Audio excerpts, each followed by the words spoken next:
দর্শক আপনারা দেখতে পাচ্ছেন এই যে আম গাছটা, এই আম গাছটা আম মানে অত্যন্ত মিষ্টি। হ্যাঁ মিষ্টি, মাহিনী দিকে আসো। মিষ্টি আম তো এই জন্য মানে ফুকে খাই লইতেছে গাছের গুড়ি দিয়া। এই কি একটা ফুক আছে এই যে খাইয়া ফেলাইতেছে। আমি কি করছি, এই ফুকে যাতে না খাইতে পারে সেই জন্য আমি চুন আনছি, চুন।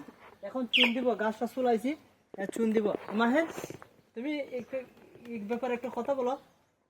এটা অনেক ভালো জিনিস, সবাই আপনারা এইভাবে দিবেন, অত্যন্ত ভালো জিনিস। মানে যারা এই গাছের মধ্যে যাদের আম গাছে ফুক ধরে, আপনারা কি করবেন, এই একমাত্র ওষুধ হচ্ছে চুন। হ্যাঁ গাছটার ফুকের জায়গাটাতে চুলাইবেন, চুলাই সেটা এইভাবে চুন লাগাই দিবেন।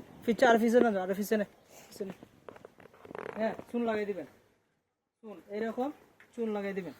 চুন দেখছেন এই যে আমার কাছে,